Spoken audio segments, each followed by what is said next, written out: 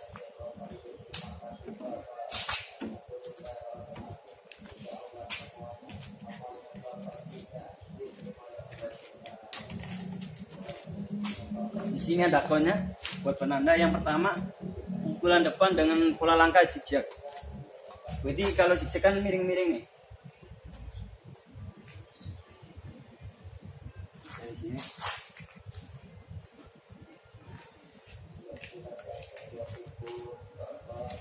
Mungkin 4 kali juga cukup. 4 kon. Jadi yang pertama pandangannya depan, kemudian kedua tangan mengepal, kaki dibuka kayak pada saat melakukan pemanasan, dan satu tangannya taruh di samping posisi ngepal. Pada saat memukul sambil melangkah zigzag, tangannya itu sejajar dengan bahu kalian. Kita mulai ya, 1, 2, 3. Kemudian kita pilih lagi, kakinya sambil muter nih. Oke, jadi boleh dilakukan dengan pergantian tangan kanan dan kiri. Kita ulang lagi.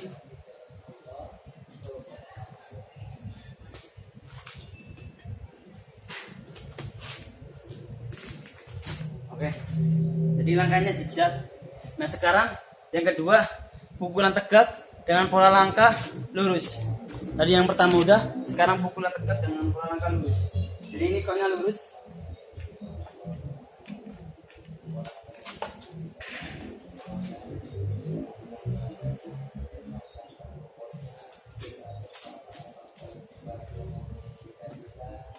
Sama kayak tadi yang pertama, kedua tangan menggenggam di bahu samping kalian. Kemudian kalau pukulan tegak, pukulannya kalau tadi pukulan depan, tangannya kayak gini nih, tangannya mengepalnya ke depan. Nah sekarang pukulan tegak, tangannya berdiri, jadi kepalanya ke samping. Kalau pukulan depannya yang pertama, langkah zigzag, tangannya mengepalnya ke bawah. Nah, sekarang ke samping aja, beda ya.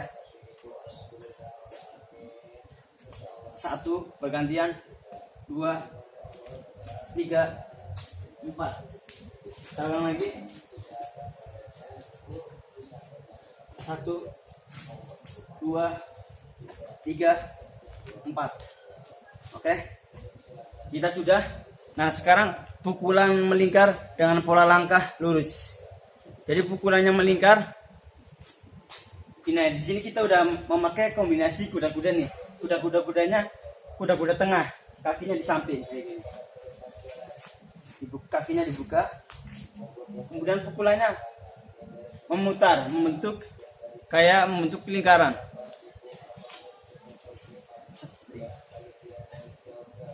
Oke, pertama pukul 1, kemudian pindah lagi, 2, pindah lagi, 3, pindah lagi, 4. Jadi kenapa tangan kayak gini? Ini mestinya contoh kita seandainya ada sasaran, nah pukulannya itu mengarah ke perut sini, ke bagian samping perut. Nah kalau pukulan tadi yang pertama mengarahnya ke depan dada dari sini, sama pukulan kedua, nah sekarang mengarahnya ke bagian tulang rusuk. Kita ulang lagi, pukulan melingkar dengan langkah lurus.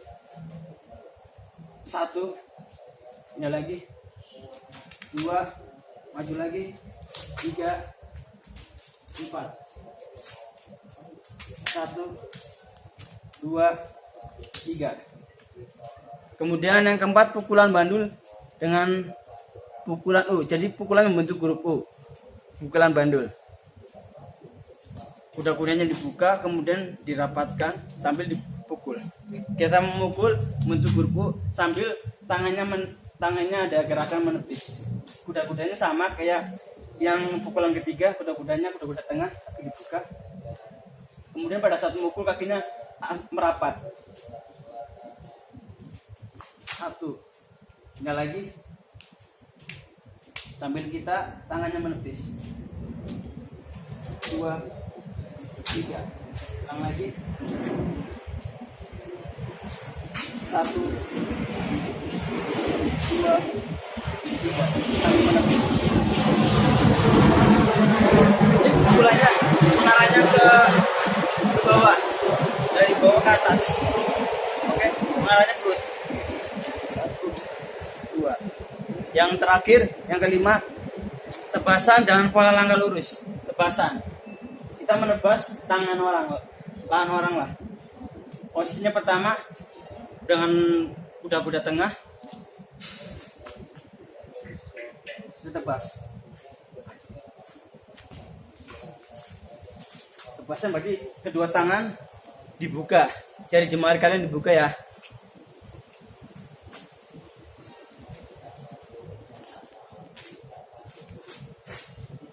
Oke, jadi kayak gini.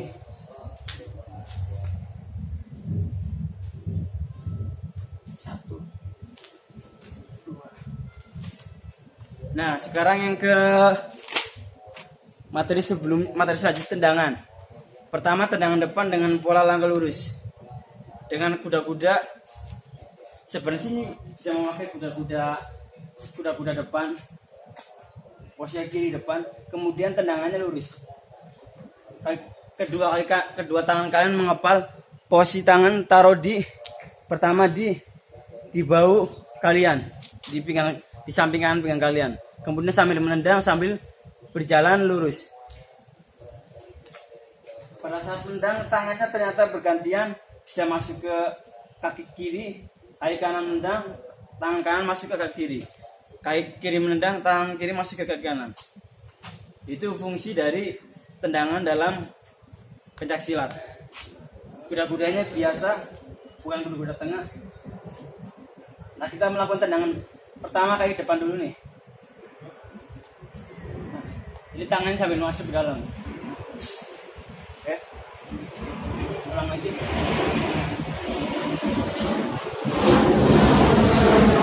Kita lakukan tendangannya. Sang tendang sambil mukul, tenang depan.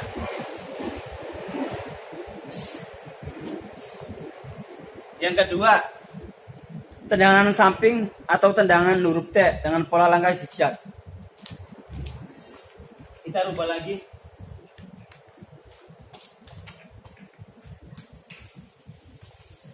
Tendangan samping. Jadi badan kalian posisinya lurus, menyamping, kemudian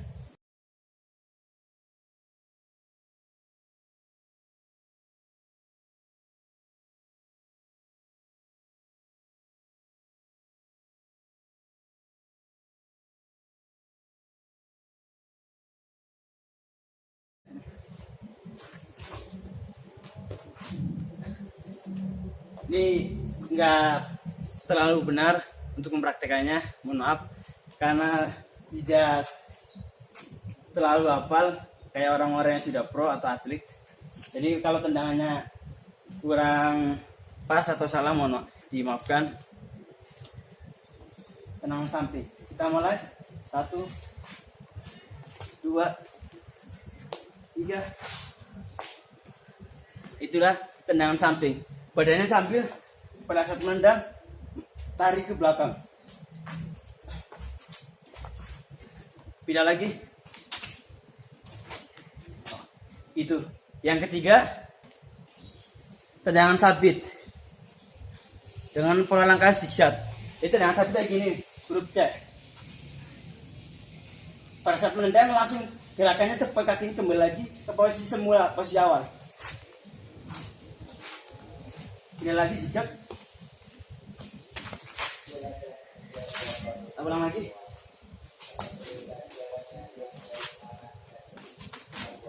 Nah, itulah tendangan sabit dengan pola langkah zigzag. Yang keempat,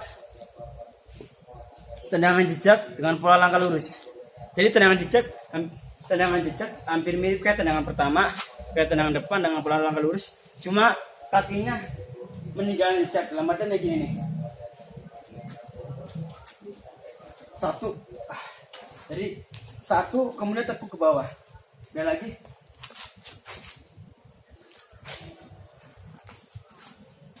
Kita menendang ke depan. Kemudian kuda-kudanya tumbuhannya ke depan lagi.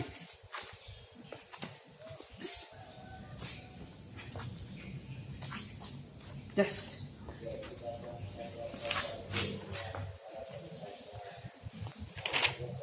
Yang terakhir, yang kelima, tendangan belakang dengan pola langkah berputar. Aba-abanya kemudian ini sambil berputar. Sebenarnya di gambarnya sambil kita jatuh. Kalau yang kakinya lemas, mungkin tendangannya mengarah ke perut, bisa juga ke dada.